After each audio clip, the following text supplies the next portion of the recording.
Sus. Kakasok na yung nila. Bakit? Dami mga kayo dito kayo. Yan, yung sikat na Bisaya. Basta Bisaya daw, ganyan sayaw. Pinagkakaguluhan ngayon sa mga gate sa Mindanao. Mag-ingay at say, uhahay! Uhahay! Elias! Parang kinuha yan sa ano, Si yung Elias, kaldag. creator at band Yung vocalist sumayaw ng niya, bandang kaldag eh. Kaluman. Yung pagganong-ganong Sa linggong ito, patalbog-talbog yung titi. umayo sila sa Tibuli, sa South Cotabato. Tibuli. Ilang oras pa bago ang kanyang set. Ang fans, Yung kanila bangers tutong na. yan. Pala yun si Elias. Hindi, taga Cotabato yun. Ay, mag-concert sila dyan sa Tibuli. Yan, sikat na singer na sa mga Bisaya.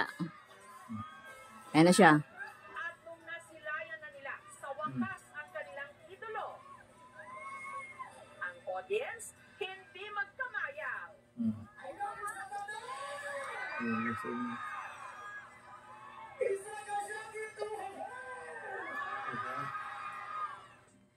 Yes, Uhahay. patikim ng kanyang dance moves.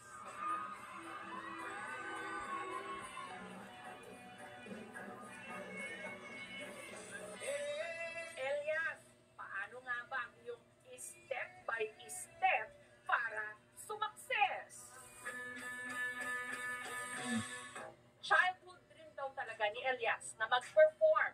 Ang kanyang talento nahasa dito sa kanilang bukid sa Magpep, North taga Cotabato. magpit At ang pala eh. kanyang naging mentor, ang kanyang tatay Elias Sr. Magpit. Banding daw kasi talaga nilang North mag-ama Cotabato. at kumanta. Saan ba? Sakop ng Mindanao pa rin yan? Nangungulekta ng dagta Ayan, oh. ng rubber tree. Pag magtatrabaho kami, Sambot kumakanta siya naman. palagi. Alisto ka! Magsakay ako ng kalabaw, magpakain ng damo, tapos dinadala ko yung lyrics, binapractice ko araw-araw hanggang sa kabisado na mga i-voice at saka ages kasi mataas pa yung boses ko. Ngayon, hindi na. Masarap na lang. At sa mga nagsasabing mahalay ang pinauso niyang dance steps, ayon sa kanya, inspired daw ito ng kanilang hanap buhay. Kapag nagkakat ka kasi ng rubber is pag ganun. Ito ang puno, tapos hawakan mo yung puno, tapos kailangan mo ganito ang knife hanggang ganyan, hanggang ibaba. Kaya ginawa ko, kumbaga ganyan, tapos ginit. Ay! Putik-putik pa. Putik-putik na.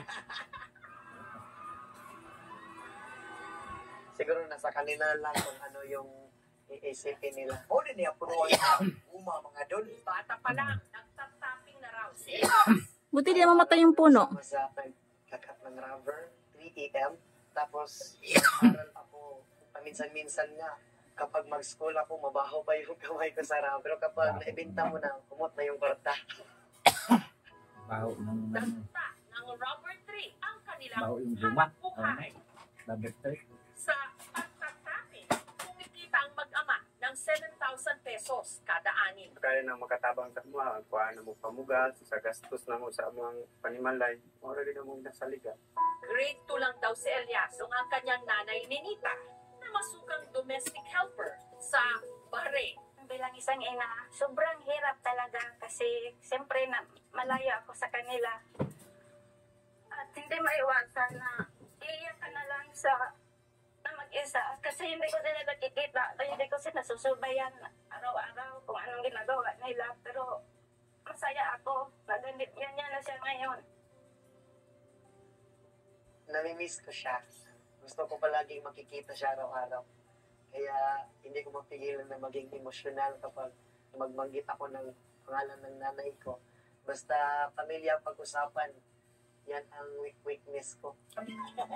Dahil nasa abroad ang Ayan, kanyang Lola. ina, at madalas naman nasa bukid ang kanyang ama. Ang kasakasama raw ni Elias noon, ang kanyang Lola Miriam at Lolo Marciano. Hindi man bugoy na butay na. Nagdagan namin ako, nagugmagid na mo sila dito, pwede na hindi manam. Sa kanila ako natutulog araw-araw. Sila din ang nagbabantay sa akin. Sila ang nagbigay ng allowance. Inspirasyon ka. Dahil sa kanilang pagsisikap, nitong 2023 lang, nakapagtapos si Elias ng criminology. Malaking tulong sa akin. Nasasanay na yung pala siya eh. katawan ko Pulis. sa trabaho na ganun. Dito na naman ako. Namumunat sa kabutiran. Pero sa halip na maging pulis, sinunod daw niya ang sigaw ng kanyang puso, ang mag-perform. Inumpisahan niya sa pag-vlog. Hindi nakita ang kanyang buhay sa bukid. Di po na mawala tong kagandahan diya. Hanggang nagpasample ng kanyang boses at dance moves. And the rest is history, ika nga. Bakla siguro yun si Elias. naimbitahan na ngayong Bakla, may magtama asawa yan. sa iba't ibang mga probinsya ng Mindanao. Visayas, Mindanao lang ano nila, Manila, wala. Kapag nagiging kami, nararamdaman ko sa aking sarili is proud na proud, masayang masaya. Maraming fans na rin daw ang nagdi-DM o direct message sa kanya. Sinasabihan nila ako na, pwede ba kayo na lang? Pwede ba magkita tayo? Matawa lang din kasi mabait naman ako na tawad saka masarap din. Sa mga kumukopya o umaasa kay Elias, Bakla. awan na! Tapos na ang laban. Meron nang nanalo at nagpatibok ng Ayan, kanyang puso. Kaka-live-in partner niya. Aminadong selosa. May fans kasi dati, humalik talaga dito. Kasi very territorial ako eh. Yung akin. Tapos ngayon, na-realize ko na Paano may humalik since sa nag-expand fans? na yung circle niya, yung mga tao na nakakasalangunga niya, kailangan ko talagang mag-adjust. Maliban daw sa charm ni Elias, na-fall din daw si Abigail sa puso nito. Makita mo talaga na maganda yung kanyang heart. At meron na rin pala silang anghel, si Apollo. Si Elias talaga Apollo. super hands-on sa ano niya na. Pagka syempre, nasanay ka nga perminti mo sabay. Ang tod niya naabot sa point ang ani, pero okay lang man kayo makasabot mong good. Hindi biro yung pagdaanan namin. Ngayon, unti-unti na namin naaabot yung mga sinasabi lang namin dati na kay Inches ka, unta ka nang makatugtog ka sa kanang big stage.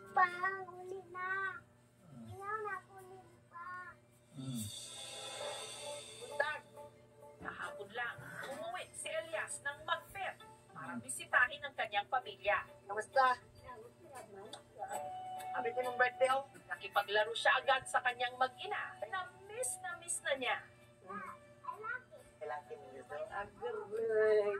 Sinamahan din niya ang kanyang ama na muling mag-tapping sa bukid.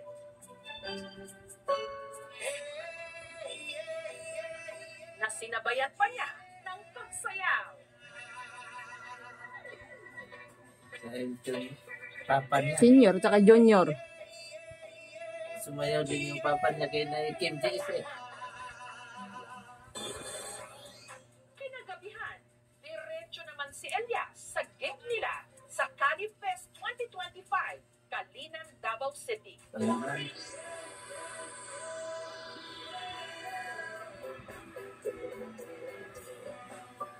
Ang hindi alam ni Hindi ba Elias, kanta yung may sorpresa mula Parang ano eh, parang nitibo eh. Oo. ang kanyang nanay Ninita, all the way from Bahrain. Iyak ka na sila. Kala ko umuwi ng nanay niya. At laging mag-iingat sa bawat event na pupuntahan mo. Tatandaan mo na narito lang kami ng pamilya mo at laging susuporta sa magandang hangarin mo sa buhay. I love you, anak. Kalino. Sa ngayon, hindi ko pala kina-confirm ang sarili ko na sikat ako. Paminsan-minsan din, kinakausap ko rin ang sarili ko. Sikat na ba talaga ako? Kailangan ko pa siguro magsipag para maabot yung pangarap ko. Gusto ko kasing whole world. Pangarap ko na maka-show kami sa Hindi pa naman yan siya malakas. Pangarap lang man din ako. Lubos-lubosin ko na Sa lang. Mindanao pa lang. Visayas sa Carmen, no? Patuloy ka lang sa mga pangarap mo.